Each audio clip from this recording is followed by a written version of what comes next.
une vidéo consacrée à la respiration, avec le travail sur la colonne vertébrale. Le travail consacré à la respiration est vraiment capital. Les deux axes, la respiration, la colonne vertébrale, qu'on retrouve dans toutes les pratiques corporelles pour un développement personnel, un développement de la conscience, une prévention santé.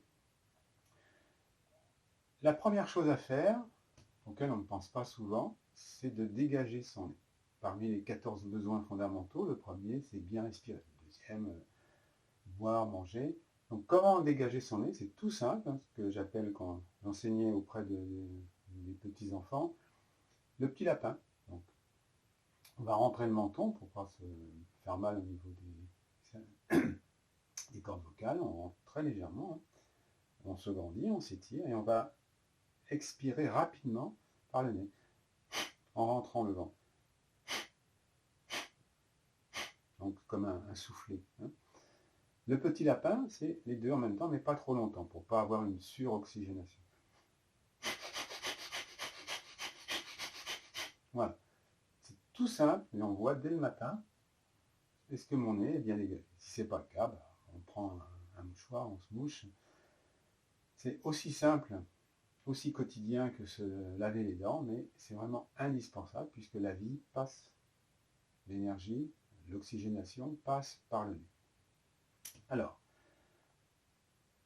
on va voir plus précisément les trois étages de la respiration. Le premier étage, la respiration qu'on appelle aujourd'hui la respiration diaphragmatique, qu'on appelait jadis ventrale ou abdominale. Donc effectivement, on a un diaphragme. Premier exercice, on pose les mains au niveau du nombril. En inspirant, on va gonfler le ventre. Ça, c'est la consigne, mais en fait, c'est le diaphragme qui descend. Et c'est ça qui fait gonfler le ventre. En expirant, on rentre le ventre, donc le diaphragme remonte. Pendant ce temps-là, on s'étire. Vous pouvez faire l'expérience. Si vous relâchez ici au niveau du dos, on se prive de cette respiration. Donc là, voilà. Le dos droit, pas pour des raisons sociales, mais pour des raisons physiologiques et des raisons psychiques. Encore. La respiration, longue, lente, silencieuse. Ce n'est pas la quantité d'air qui importe, c'est la qualité de concentration. Au fur et à mesure, on n'a plus besoin des mains pour positionner le lieu de respiration. Là où va le mental, la respiration va. Mais donc, si besoin, mettez. Deuxième étage, la respiration thoracique, qu'on appelait jadis la respiration costale, parce qu'on croyait que les mouvements ne s'effectuent qu'ici. Or, non, c'est au niveau du thorax, puisqu'il y a des muscles dorsaux qui rentrent en jeu dans la respiration. La respiration diaphragmatique de bas en haut et de haut en bas, respiration thoracique sur les côtés, et légèrement, mais très légèrement vers l'avant, à cause du rattachement du sternum au niveau de la cage thoracique. Donc là aussi, ce n'est pas la quantité, je prends de l'air, non, non, c'est la qualité. Donc sur les côtés, et pousse vers l'arrière, les mains ici, on détend bien les épaules, inspire,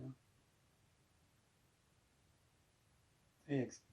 Comme un accordéon, on sent bien les intercostaux ici bouger, la cage thoracique s'ouvrir.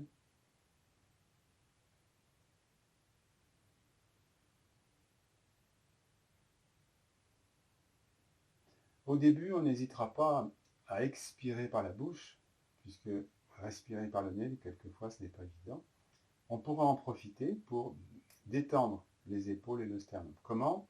On inspire par le nez, on expire légèrement par la bouche en effaçant le sternum.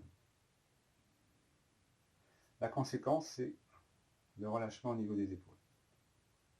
Ça, ce sont des techniques qu'on utilise en Tai Chi Chuan, par exemple, pour bien s'installer, pas le buste en avant, mais pour laisser circuler l'énergie. Encore une fois, inspire par le nez, à l'expire par la bouche. Et ensuite, on reprend son travail par le nez, Toujours l'inspire, toujours l'inspire par le nez, puisqu'on a des petits poils ici, qu'on appelle les vibrisses, qui servent de filtre. Troisième étage, inspiration haute ou sous-claviculaire, les doigts au-dessus de la poitrine, sous les clavicules, on va faire monter l'air. Alors, beaucoup de personnes ont du mal à sentir ce troisième étage. Pour le sentir, on va utiliser les techniques naturelles du corps. Le soupir. Quand on soupire, mécaniquement, on a un soulèvement au niveau des épaules. Donc, pour ça qu'il ne faut jamais s'empêcher d'être à l'écoute, s'empêcher de laisser venir les mouvements naturels du corps et être à l'écoute de son corps. Le bâillement également. Donc, ici. Et puis, bien sûr, on va avoir des exercices spécifiques pour travailler ces trois états. En commençant par le premier, la respiration complète. On va travailler non pas au niveau quantité, mais au niveau qualité d'écoute. On va commencer par expirer en rentrant le vent.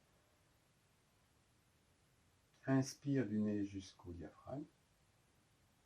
Pour respirer au niveau thoracique, on place les coudes, on ouvre les avant-bras. Pour respirer en haut, on monte les bras. Léger temps poumon plein, on se grandit, on se grandit. Pour rester concentré, expire. Au fur et à mesure, on rajoute des techniques. Poumon plein, poumon vide, mais ça c'est une progression pédagogique seulement si on est à l'aise. On reprend, on rentre le ventre, on expire.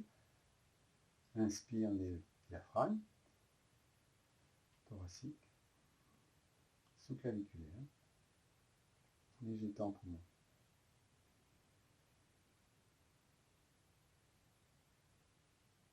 Une dernière fois.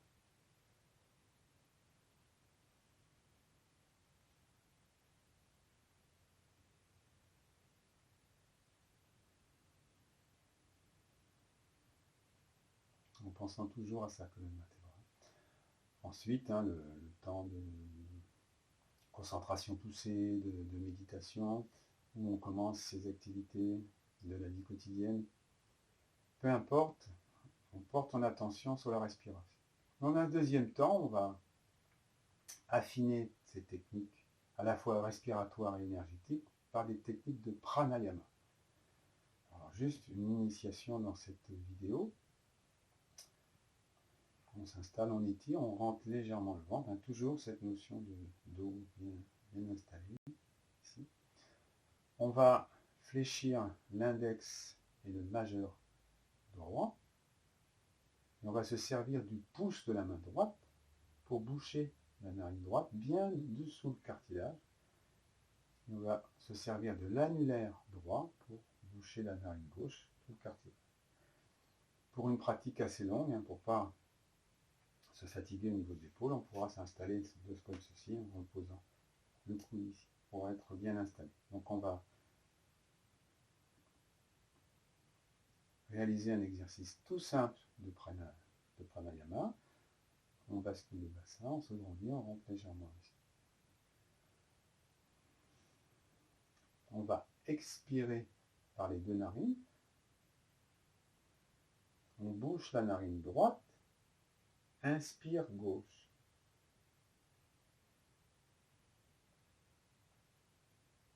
On bouche les deux narines. Expire droite. Inspire droite. On bouche les deux narines. Expire gauche.